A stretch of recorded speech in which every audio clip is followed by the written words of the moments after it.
اور کہا تیسری بات میری یہ ہے کہ میرا خون میں آلود کرتا میری امی کو دے دینا تاکہ وہ اس کو دیکھ کر کے اپنے دل کو سکون پہنچا لیا کریں گے، جب بھی ان کے بیٹے کی یاد آئے گی تو وہ اس کرتے کو دیکھ کر کے اپنے دل کو سکون پہنچا لیا کریں گے۔ حضرت ابراہیم علیہ السلام نے فرمایا بیٹا مجھے منظور ہے۔ حضرت اسماعیل علیہ السلام کو پیشانی کے بل لٹا دیا۔ ابراہیم علیہ السلام نے چھری نکالی اور اپنے بیٹے اسماعیل علیہ السلام کی گردن پہ چلانا چاہی۔ رب کی فرشتوں نے رب کی بارگاہ میں عرض کی میرے پروردگار آج ابراہیم نے اپنے بیٹے اسماعیل کو قربان کر دیا، مولا یہ رسم پڑ جائے گی، رواج پڑ جائے گا، پھر ہر باپ کو اپنا بیٹا قربان کرنا پڑے گا۔ اے میرے پروردگار ایسا منظر چشم فلک نے آج تک نہیں دیکھا ہے۔ اے میرے پروردگار آج ایک باپ اپنے بیٹے کو قربان کرنے جا رہا ہے۔ رب نے ارشاد فرمایا فرشتوں تم نے ہی تو کہا تھا کہ تیرا ابراہیم اب پہلے جیسا نہیں رہا، تیرا ابراہیم اب اولاد سے زیادہ محبت کرتا ہے، تیرا ابراہیم اپنے بیٹے سے زیادہ محبت کرتا ہے۔ اے میرے فرشتوں دیکھ لو میرا ابراہیم نہ اپنی جان سے زیادہ محبت کرتا ہے، نہ اپنے مال سے زیادہ محبت کرتا ہے، نہ اپنی اولاد سے زیادہ محبت کرتا ہے۔ ابراہیم محبت کرتا ہے تو اپنے پروردگار سے محبت کرتا ہے، ابراہیم محبت کرتا ہے تو اپنے خالق حقیقی سے محبت کرتا ہے۔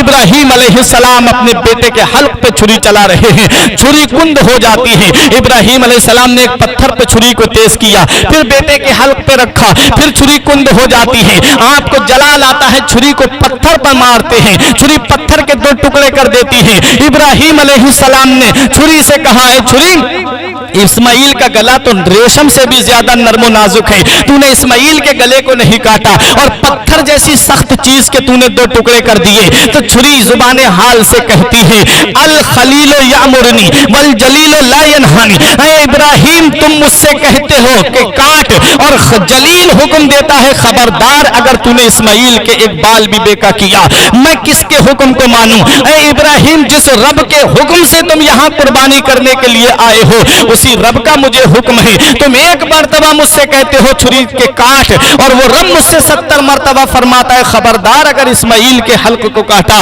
اب بتاؤ میں اس رب کے حکم کے آگے مجبور ہوں۔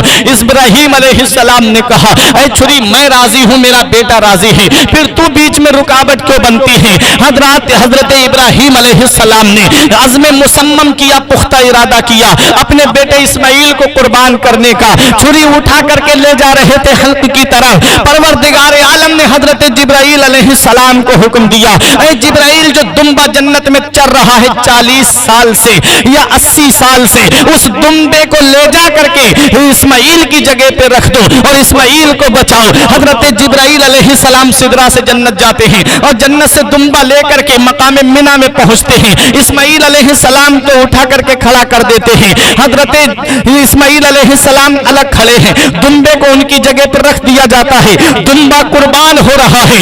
ابراہیم علیہ السلام نے دیکھا کہ بیٹا الگ مسکرا رہا ہے اور ان کی جگہ پہ دمبا قربان ہو جاتا ہے۔ غیب سے آواز آتی ہے وَنَادَيْنَهُ أَن يَا إِبْرَاهِيمُ قَدْ صَدَقْتَ الرُّؤْيَا وَإِنَّا كَذَلِكَ نَجْزِي الْمُحْسِنِينَ، اے ابراہیم تو نے خواب کو سچا کر دکھایا ہے اور ہم احسان کرنے والوں کو ایسا ہی بدلہ عطا فرماتے ہیں۔ یہ حضرت ابراہیم علیہ السلام ہیں۔ حضرت ابراہیم علیہ السلام اپنے بیٹے کی قربانی کرنے کے لیے مقام منی میں پہنچ گئے، بیٹے کو رب نے بچا لیا اور ان کی جگہ پہ فدیے میں دمبا دے دیا اور دمبا قربان ہو جاتا ہے۔ اللہ اکبر! حضرت ابراہیم علی نبینا علیہ السلام کا استقلال دیکھیے، حضرت ابراہیم علیہ السلام کا استحکام دیکھیے۔ اللہ تبارک و تعالی نے ابراہیم علیہ السلام کی یادگار کو قیامت تک کے مسلمانوں کے لیے باقی رکھا ہے کہ جو مالک نصاب ہے وہ قربانی کرے، کیونکہ قربانی کا جو دن آتا ہے 10ویں ذی الحجہ آتی ہے، اس دن پروردگار عالم کو خون بہانے سے بہتر ابن آدم کا کوئی عمل پسند نہیں ہے۔ ابن آدم کا سب سے زیادہ پسندیدہ عمل جو ہے وہ خون بہانا ہے، یعنی قربانی کرنا ہے۔ ہر مالک نصاب کے کے اوپر قربانی واجب ہے، ہر مالک نصاب کے اوپر قربانی واجب ہے، لیکن مالک نصاب کہتے کس کو ہیں؟ جس کے پاس 7.5 تولہ سونا یا 52 تولہ چاندی یا ان دونوں میں سے کسی کی قیمت اس کے پاس ہے تو وہ مالک نصاب ہے، اس کے اوپر قربانی واجب ہے۔ کسی جس کے پاس 35,000 یا 40,000 روپے ہیں تو وہ مالک نصاب ہے، اس کے اوپر قربانی واجب ہے۔ اگر وہ قربانی نہیں کرے گا تو گنہگار ہوگا، اس لیے وہ قربانی کا اہتمام کرنا چاہیے، اس دن قربانی کرنا چاہیے۔ پروردگار عالم کو 10ویں ذی الحجہ ابن آدم کا سب سے زیادہ مقبول عمل ہے، سب سے زیادہ پسندیدہ کوئی عمل ہے تو وہ قربانی کرنا ہے۔ تو حضرت ابراہیم علیہ نبینا علیہ السلام اپنے بیٹے اسماعیل علیہ السلام کو مکے کی سرزمین پر قربانی کے بعد وہیں پر چھوڑ دیتے ہیں۔ حضرت اسماعیل علیہ السلام جوان ہوتے ہیں اور آپ کی قبیلہ بنی جرہم میں شادی کر دی جاتی ہے۔ ایک بار ابراہیم علیہ السلام آئے، اسماعیل علیہ السلام گھر پر موجود نہیں تھے، آپ شکار کے لیے گئے ہوئے تھے۔ ابراہیم علیہ السلام نے پوچھا اسماعیل کہاں ہیں؟ تو ان کی بیوی نے کہا کہ وہ شکار کے لیے گئے ہیں۔ پوچھا کہ زندگی کیسے کٹ رہی ہے؟ تو کہا کہ زندگی بڑی پریشانیوں میں کٹ رہی ہے، وہ شکار کو چلے جاتے ہیں، گھر میں بچے ہم لوگ پریشان رہتے ہیں۔ حضرات گرامی، جب یہ کہا ابراہیم علیہ السلام نے کہا کہ جب اسماعیل آ جائیں تو ان سے کہنا کہ وہ اپنے گھر کی چوکھٹ بدل دیں، یہ کہا اور ابراہیم علیہ السلام پھر ملک شام تشریف لے گئے۔ دوسری، جب اسماعیل علیہ السلام شکار سے واپس آئے تو آپ نے فرمایا مجھے میرے والد کی خوشبو آ رہی ہے۔ پوچھا تو کہا کہ ہاں ایک بزرگ آئے تھے اور انہوں نے آپ کے بارے میں پوچھا تھا اور گھر کے حالات کے بارے میں بھی پوچھا تھا۔ تو اسماعیل علیہ السلام نے فرمایا انہوں نے کیا کہا؟ کہا انہوں نے کہا تھا کہ اسماعیل سے کہہ دینا کہ وہ اپنے گھر کی چوکھٹ بدل دے۔ اسماعیل علیہ السلام نے فرمایا وہ میرے والد تھے اور انہوں نے مجھے حکم دیا ہے کہ میں تجھے طلاق دے دوں کیونکہ تو ناشکری ہے۔ حضرت اسماعیل علیہ السلام نے اسے طلاق دے دی، دوسرا نکاح کیا اسماعیل علیہ السلام نے۔ پھر حضرت ابراہیم علیہ السلام کچھ دن کے بعد واپس تشریف لائے، آپ نے پوچھا کہاں ہیں؟ تو بتایا کہ وہ شکار کے لیے گئے ہوئے ہیں۔ پوچھا کیسے کٹ رہی ہے؟ کہا اللہ کا شکر ہے بہت آرام سے کٹ رہی ہے۔ ابراہیم علیہ السلام نے فرمایا اسماعیل آ جائیں تو ان سے کہنا کہ وہ اس چوکھٹ کو برقرار رکھیں۔ اللہ اکبر، یہ حضرت ابراہیم علیہ نبینا علیہ السلام ہیں۔ آپ کو حکم ہوتا ہے کہ آپ خانہ کعبہ کی تعمیر کریں۔ حضرت ابراہیم علیہ السلام اپنے بیٹے اسماعیل علیہ السلام کو ساتھ لیتے ہیں اور خانہ کعبہ کی تعمیر کرتے ہیں۔ حضرات گرامی، اللہ تبارک و تعالی نے حضرت جبرائیل علیہ السلام کو بھیجا اور فرمایا کہ جاؤ اور میرے ابراہیم کی مدد کرو۔ جبرائیل علیہ السلام حضرت ابراہیم علیہ السلام اور حضرت اسماعیل علیہ السلام نے خانہ کعبہ کی تعمیر کی۔ جبرائیل علیہ السلام بتاتے جاتے تھے۔ اب یہاں پر مختلف روایات ملتی ہیں۔ خانہ کعبہ کی تعمیر جو ہوئی ہے وہ کئی مرتبہ ہوئی ہے۔ آدم علیہ السلام کی تخلیق سے پہلے کعبے کی تعمیر ہوئی تھی اور پھر آدم علیہ السلام نے بھی کعبے کی تعمیر کی ہے اور آدم علیہ السلام تقریباً 9 مرتبہ یا 11 مرتبہ خانہ کعبہ کی تعمیر ہوئی ہے۔ حضرات گرامی، اب ذرا اپنے ذہن کو قریب کرو، خانہ کعبہ کی تعمیر کیسے ہوئی ہے؟ حضرت ابراہیم علیہ نبینا علیہ السلام نے کعبے کو کیسے تعمیر کیا ہے؟ جب طوفان نوح آیا تو کعبہ شہید ہو گیا، زمین پر سوائے بنیادوں کے اور کوئی نشان نہیں تھا۔ حجر اسود کو فرشتوں نے اٹھا کر کے ابو قبیس پہاڑی کے اندر چھپا دیا تھا۔ اب جب ابراہیم علیہ السلام نے کعبے کی تعمیر کرنی چاہی تو رب کی بارگاہ میں عرض کی میرے پروردگار میں کعبے کی تعمیر کہاں سے کروں؟ حضرات گرامی، تو غیب سے ایک بادل آتا ہے اور آ کر کے جہاں کعبے کی حدود تھی وہاں پر سایہ فگن ہو جاتا ہے۔ حضرت ابراہیم علیہ السلام نے سمجھ لیا کہ یہاں کعبہ تعمیر کرنا ہے۔ پروردگار عالم نے اس بادل کو یہ انعام عطا فرمایا کہ بادل کو حکم دیا کہ اے بادل جیسے تو کعبے کے سائے میں سایہ فگن ہو گیا ہے ایسے ہی تجھے یہ انعام ملتا ہے کہ جب میرا محبوب مکے کی سرزمین پر آئے تو جہاں جہاں میرا محبوب جائے تو اس کے اوپر سایہ فگن ہوتا ہوا جانا، تو اس کے اوپر سایہ کرتے ہوئے جانا۔ وہ بادل کا ٹکڑا مدینے والے مصطفیٰ پہ سایہ کرتا ہوا چلتا تھا حضرات۔ اور ایک روایت میں آتا ہے کہ کعبے کی تعمیر کے لیے پروردگار عالم جو جگہ تھی اس جگہ کو بتانے کے لیے پروردگار عالم نے ایک مکڑی کو پیدا فرمایا، اور وہ مکڑی جہاں جہاں جاتی تھی وہاں پر روشنی ہوتی تھی، کعبے کی بنیادیں اس کے ذریعے پتہ چل گئیں۔ اور مکڑی کو اللہ تعالیٰ نے یہ انعام عطا فرمایا، یہ انعام عطا فرمایا، حکم دیا کہ جب میرا محبوب مکے سے ہجرت کر کے مدینے کو تشریف لے جائے اور جب وہ غار ثور کے اندر بیٹھے تو مکڑی کو حکم دیا تھا کہ تجھے یہ انعام دیا جاتا ہے کہ تو میرے محبوب کے لیے غار کے دروازے پہ جالا تان دینا، جالا بن دینا۔ حضرات گرامی ایک روایت میں ہے کہ ایک بجلی چمکدار کڑکدار بجلی آئی اور آ کر کے اس جگہ پر گری جہاں پر خانہ کعبہ کی تعمیر ہے، اور اس جگہ کو چمکدار بنا دیا جہاں جہاں کعبے کی بنیادیں تھیں۔ حضرات گرامی المختصر یہ کہ کعبے کی تعمیر ہو رہی ہے، حضرت اسماعیل علیہ السلام گارا لے کر کے آتے، اسماعیل علیہ السلام پتھر لے کر کے آتے۔ کعبے کی تعمیر میں 5 پہاڑوں کے پتھر لگے ہیں، 5 پہاڑوں کے پتھر کعبے کی تعمیر میں ہیں۔ کوہ جودی کا پتھر کعبے کی تعمیر میں ہے، کوہ لبنان کا پتھر کعبے کی تعمیر میں ہے، کوہ ہرا کا پتھر کعبے کی تعمیر میں ہے، کوہ طور سینا کا پتھر کعبے کی تعمیر میں ہے، کوہ ہرا کا پتھر کعبے کی تعمیر میں ہے۔ 5 پہاڑوں کے پتھر کعبے کی تعمیر میں لگے ہیں۔ یہ 5 پہاڑوں ہی کے پتھر کعبے کی تعمیر میں کیوں لگے؟ پہاڑ تو دنیا میں اور بھی ہیں، بڑے بڑے پہاڑ دنیا میں ہیں، لیکن انہی 5 پہاڑوں کے پتھر کعبے کی تعمیر میں کیوں لگے؟ تو سنو، ان 5 پہاڑوں کو اللہ کے مقدس بندوں سے نسبت ہے، اللہ کے مقدس نیک بندوں سے نسبت ہے، اس لیے ان 5 پہاڑوں کے پتھر کعبے کی تعمیر میں لگے۔ جیسے کہ کوہ ہرا کو نسبت حضرت آدم علیہ نبینا علیہ السلام سے ہے، جو لنکا میں پہاڑ ہے۔ حضرت آدم علیہ السلام اسی پہاڑ کے اوپر تشریف لائے تھے، اور کوہ سینا کو بھی نسبت ہے، کوہ جودی کو بھی نسبت پیغمبر سے ہے۔ حضرت سلیمان علیہ السلام کی کشتی جودی پہاڑی سے لگی تھی۔ حضرت موسیٰ علیہ السلام کو آگ جو ملی تھی وہ طور سینا پہ جا کر کے ملی تھی، کوہ طور جو ہے حضرت موسیٰ علیہ نبینا علیہ السلام سے اس کو نسبت ہے۔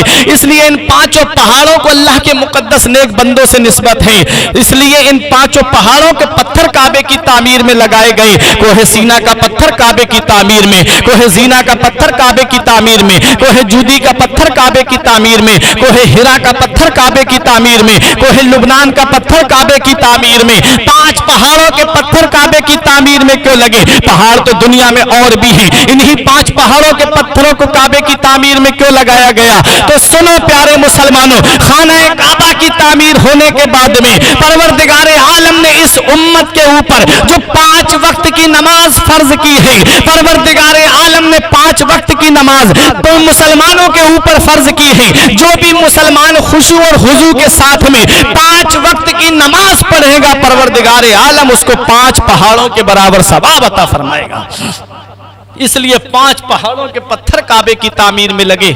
اسلام کے ارکان بھی 5 ہیں، نمازیں بھی 5 ہیں، کعبے کی تعمیر میں پتھر بھی 5 لگے ہیں، 5 پہاڑوں کے پتھر لگے ہیں۔ اللہ اکبر! جب کعبے کی تعمیر مکمل ہو جاتی ہے، ابراہیم علیہ السلام ایک پتھر پہ کھڑے ہوتے ہیں، وہ پتھر اوپر اڑتا ہوا چلا جاتا ہے۔ حضرات اسی پتھر کو آج مقام ابراہیم کے نام سے یاد کیا جاتا ہے، جس کا ذکر قرآن مجید کے اندر آیا ہے، وَاتَّخِذُوا مِن مَّقَامِ ابراہیم مصلی، تم مقام ابراہیم کو نماز پڑھنے کی جگہ بناؤ۔ آج حاجی حج کرنے کے لیے جاتے ہیں، کعبے کے طواف سے جب فارغ ہوتے ہیں تو مقام ابراہیم کے پاس میں آ کر کے 2 رکعت نماز پڑھتے ہیں۔ یہ وہی پتھر ہے جس کے اوپر کھڑے ہو کر کے ابراہیم علیہ السلام نے کعبے کی تعمیر کی تھی۔ اب جب کعبہ تعمیر ہو گیا، جب کعبہ بن گیا تو حضرت ابراہیم علیہ السلام نے دعا کی ہے، میرے پروردگار یہ تحفہ ہماری جانب سے قبول فرما اور اپنے اس پیغمبر کو ہماری نسل میں عطا فرما دے۔ دعا کی ربنا تقبل منا انکا انت السمیع العلیم، اے میرے پروردگار اس دعا کو قبول فرما لے، بے شک تو سننے اور جاننے والا ہے۔ حضرت ابراہیم علیہ السلام نے جب کعبے کی تعمیر مکمل کر دی، اللہ تبارک و تعالیٰ نے حکم دیا ابراہیم اذن فی الناس بالحج، لوگوں میں اعلان کر دو کہ وہ اب اس گھر کے طواف کے لیے آئیں، لوگوں میں اعلان کر دو کہ وہ اب کعبے کے طواف کے لیے آئیں۔ ابراہیم علیہ السلام نے عرض کیا میرے پروردگار میری آواز کہاں تک پہنچے گی؟ اللہ تبارک و تعالیٰ نے ارشاد فرمایا ابراہیم آواز دینا تیرا کام ہے، اس کو پوری دنیا میں پہنچانا ہمارا کام ہے۔ ابراہیم علیہ السلام اسی پتھر پہ کھڑے ہوتے ہیں، وہ پتھر بلند ہوتا چلا جاتا ہے یہاں تک کہ وہ پہاڑ کی مثل بلند ہو جاتا ہے۔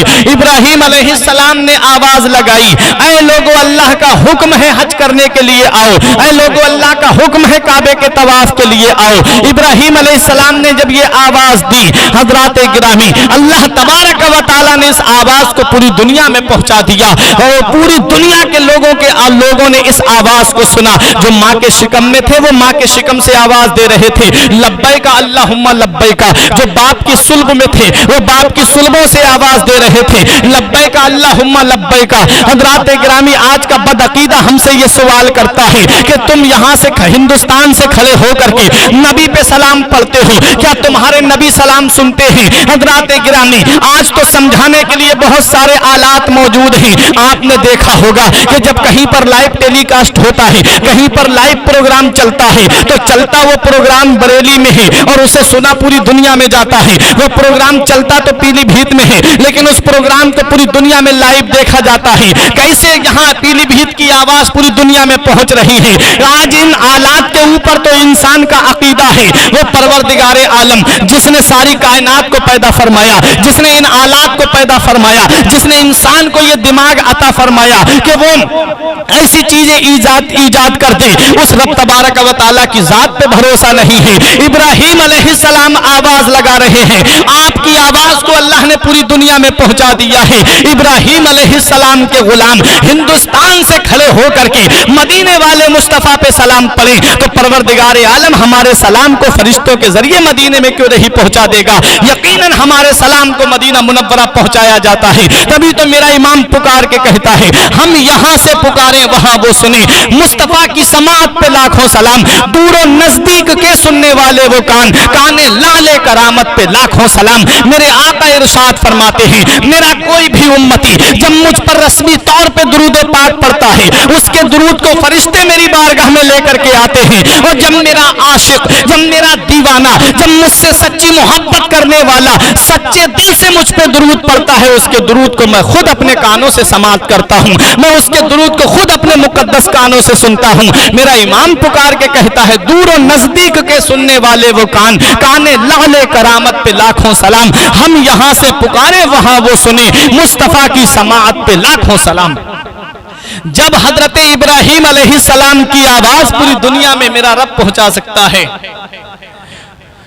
وہ رب قادر مطلق ہے، وہ رب مالک علی الاطلاق ہے، وہ رب احکم الحاکمین ہے جس نے ابراہیم علیہ السلام کی آواز کو پوری دنیا میں پہنچا دیا۔ جو لوگ ماں کے شکم میں تھے وہ ماں کے شکم سے آواز دیتے ہیں لبیک اللہم لبیک، اور جو باپ کی صلبوں میں تھے وہ باپ کی صلبوں سے آواز دیتے ہیں لبیک اللہم لبیک۔ حضرت عبداللہ ابن عباس رضی اللہ تعالی عنہما فرماتے ہیں کہ حضرت ابراہیم علیہ السلام کی آواز پر جس نے ایک مرتبہ لبیک کہا وہ ایک مرتبہ حج کرنے جائے گا، جس نے 2 مرتبہ لبیک کہا وہ 2 مرتبہ حج کرنے جائے گا، جس نے 3 مرتبہ لبیک کہا ہے وہ 3 مرتبہ حج کرنے کے لیے جائے گا۔ یہ ہیں حضرت ابراہیم علی نبینا علیہ السلام، مدینے والے مصطفیٰ کا نور حضرت ابراہیم علیہ السلام کی پیشانی میں امانت کے طور پہ آیا، پھر حضرت ابراہیم کی پیشانی میں آیا اور حضرت ابراہیم کی پیشانی سے حضرت اسماعیل علیہ السلام کی پیشانی میں آیا، پھر یہی نور امانت کے طور پہ پیشانیوں سے منتقل ہوتا ہوا، اصلاب طیبہ سے منتقل ہوتا ہوا، ارحام طیبہ سے منتقل ہوتا ہوا، مکے کی سرزمین پر حضرت عبداللہ کے گھر میں، حضرت عبد المطلب کے مکان میں، حضرت